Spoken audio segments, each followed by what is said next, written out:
Don't allow those public authorities to do that. In fact, do away with some of them and save millions of dollars.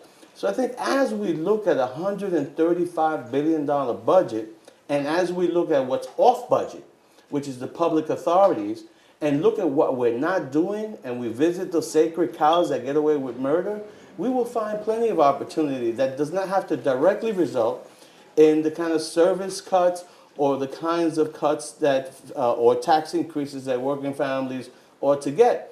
So we need to get our act together. We need to have good, sound advice, and leadership must act on it. Briefly, are you in favor of the Ravage plan for dealing with the crisis? And no, why not? For two reasons. One is I've been involved in 30 years with business. I've never missed a payroll. You do not borrow to meet your payroll needs. You borrow to build new medical centers. You borrow to really have new assets. This would be a bad precedent. I understand and I respect why Dick Ravage has proffered that plan. He says we need cover.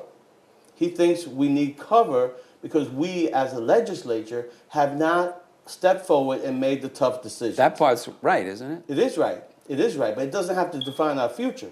If we're to survive this in the name of our children and grandchildren, if we're to avoid becoming another California or worse, then we have to change our behavior. And as leaders, we must. If we fail to meet the challenge of the 21st century in terms of how states and the United States of America is to really meet the needs of its citizens, we have to change the way we do business. And if we change the way we do business, we're going to make some enemies. And that's not what most politicians like to do. Unfortunately, there are some of us that think that that is what we must do to effectuate real change.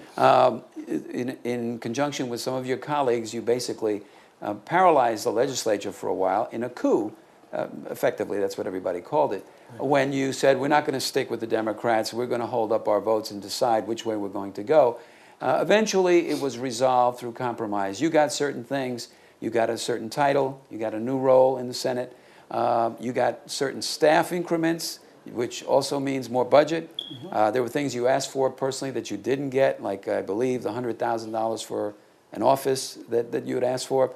What did your constituents and what did the Latino communities in New York get as a result of you getting the position you got? I'm so glad you visit this question because most of what's out there is 150% wrong.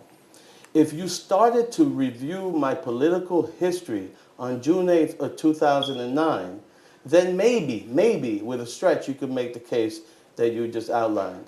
But I have always been an independent. I have always gone against the established political forces that stress the status quo. Because if we live in the status quo, as a poor, underrepresented Latino community, then we deserve to get the nothing that we often get. And so my issue was not a coup. My issue was a call for reform. My issue was to take 62 senators and give them parity in terms of resources, in terms of their ability to be able to pass laws, to break open this three men in a room kind of way of doing business, and have, if David... That hasn't happened. Oh, it has. Oh, it has. Isn't it still Shelley, the head of the Senate, and the governor? The marriage equality bill would have never, ever reached the floor, if it wasn't because of June 8th. The farm workers, and let me give praise to Cesar Chavez, whose birthday was yesterday, the farm workers bill that I've been supporting out there to obliterate the terrible working conditions of farmers, Latinos in the main, throughout the state of New York, would never have gotten the kind of traction, and it will result in a vote in the Senate this year, if it wasn't because of the changes that the June 8th call for reform made. This coup notion is a nice way of saying that it was surreptitious, it was illegal, and it was negative. The truth of the matter is that we now have a transformed, better Senate as a result of it. The issue of 31 days of paralysis, I showed up to work every one of those days.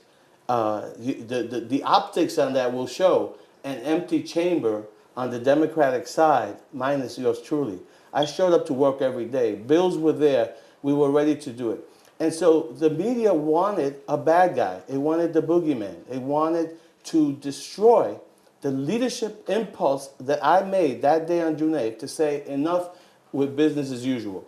We need to have a new day and a new way of doing business. And yes, Latinos deserve to be at the table. That was not a request, it was a demand. I made a demand that that happened, and it happened. I will never apologize for that.